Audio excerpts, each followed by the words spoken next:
The Santa Claus, released November 11th, 1994. Alan, is this a movie that you are familiar with Tim Allen? Lightly. I think I probably watched it maybe once. It was a long time ago. Probably like right around when it came out, maybe mid-90s-ish? I'm pretty sure I watched it when it came out to be able to rent at Blockbuster. Oh, look at you dropping a Blockbuster reference. Solid reference. So it had a budget of $22 million. It ended up bringing in $190.3 million. Now, in 1994, Tim Allen had the trifecta. I haven't been able to see if anybody else has done this. So if you can look this up and anybody out there finds if this is a fact or not, make sure you comment on the video down below. But he had the trifecta where he had the #1 movie with the Santa Claus, the #1 TV show with Home Improvement, and the #1 book with Don't Stand Too Close to a Naked Man. So this almost didn't happen for Tim Allen because of one particular policy that Disney has. Do you know what policy that is or was? Something about drug use. Yeah, I mean you're on the path there. I always forget my bell at the beginning. Oh, it's right here. But he had recovered at that point though.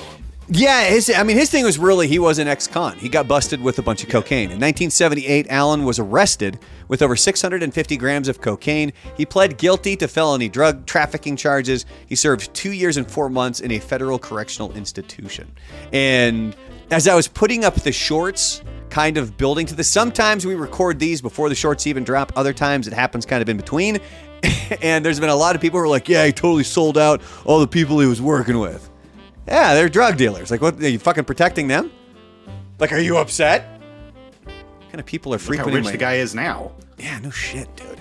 And then, he's gone on to, other shows, and he was doing Last Man Standing, and then they were all up in arms because his show got canceled, and they were like, oh, it's because he's a conservative, and it was like, oh my God, so much bullshit. But anyway, so despite the success of Tim Allen and Home Improvement, the producers were not sold on him starring in the movie. The reason why, they only saw him as a TV actor. He was a TV star. That was it. They didn't think he could carry a movie. So in reality, yes, they had the ex-con thing that they were dealing with, but they didn't really see him as a big name for a movie. Some other big names that were up for the role include, now I'm going to do a very terrible impersonation for you. Are you ready? Do it. Freedom!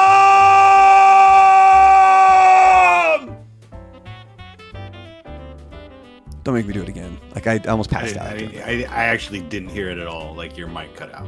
Oh! All right, hold on.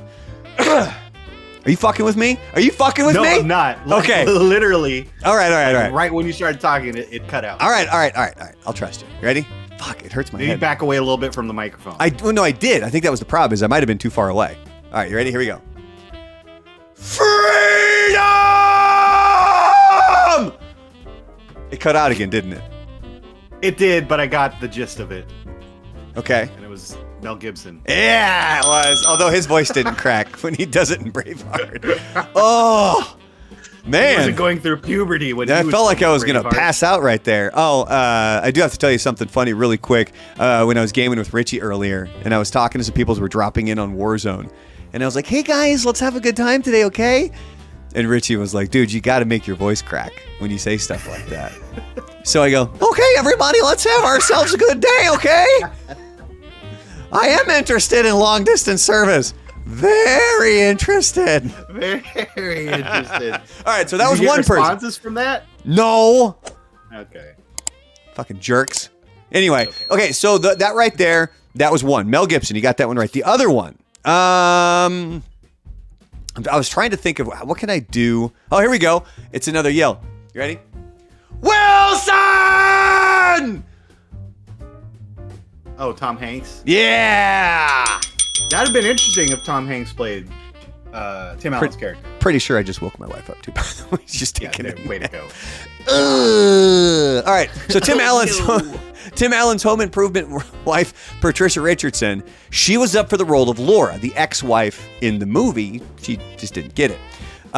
Patricia Heaton from Everybody Loves Raymond was also up for the role. Now, here's a random little fact about the movie. When it came to the son, they ended up casting Eric Lloyd. I put up a short as a picture of what he looks like now. And quite frankly, if you look over here to my left, I'll have that picture up for you here on this video. But there was a bit of an issue playing the role. He had to wear dentures. Because now, they said he was still young enough that he was naturally losing his teeth, but every single thing I read said he had his 2 front teeth knocked out at a baseball game, and he had to wear dentures to fill that gap. Now, whether or not that those were his baby teeth and they were falling out anyway, I think he's probably a little too old to have his baby teeth falling out. But again, if anybody's able to find that information, make sure you comment on that down below. Now, there was a line that was cut from the movie, but it took 3 years for this to actually happen. In the original version, Tim Allen's character comments about a phone number, and he goes, 1-800-SPANK-ME. I know that number. See, this is the one thing I always loved about Tim Allen, is that he was able to be sort of the family guy, everybody guy, but he still towed that line with that type of humor that it's sophomoric, but it's hilarious to us men who never grew up. Yeah. So it was, and this was a working sex line number, and eventually kids ended up calling that number. One kid in Washington racked up a $400 phone bill to 1-800-SPANK-ME. Oh my God. So in the home media releases, like on VHS tape and stuff like that, they cut the whole scene. But then in the TV version, when they would show Santa Claus on ABC or now Freeform, stuff like that, they had changed it to 1-800-POUND. I know, right? That's even worse. I know, but at least that one's not a working number because you only have five characters in pound. Spank Me was an actual functioning number. But there are hidden things placed throughout the movie. Can you name something that's hidden within the movie? One of which Disney is really famous for. A Mickey. Yeah, hidden Mickeys. They're kind of spattered throughout the entire movie. And then there's also hidden elves. Before Tim Allen finds out he's Santa Claus, you take a closer look at some of the kids, and you'll notice pointy ears, and those are the elves that are portraying themselves as kids in the movie, although I believe it's also kids portraying themselves as elves and elves portraying themselves as kids. I don't know. I went Inception on there, and I just completely and utterly confused myself. Yeah, Elfception. So, but that's going to wrap it up here for the Santa Claus, and go watch it. It's a decent one. I got to tell you, though, just be careful, depending on the emotional state of your child, because when he gets arrested, my kid was in tears for like 15 fucking minutes. Now, granted, this was years ago and she was younger, but no joke. She was in tears when he's in prison. And we were like, dude, he's going to get out. It's fine. It's a movie. And we're not even going to go into the whole Benji incident where she was unconsolable for hours after that goddamn movie. And the dog didn't even die. They just made it look like it. She started crying before they unveiled that the dog was alive the whole time. Wow, you leave your kid alone, okay? No, it's fine. I was there to console her, and I was also there to whisper in her ear, "Grow the fuck up." Stop being such a kid. I'm kidding.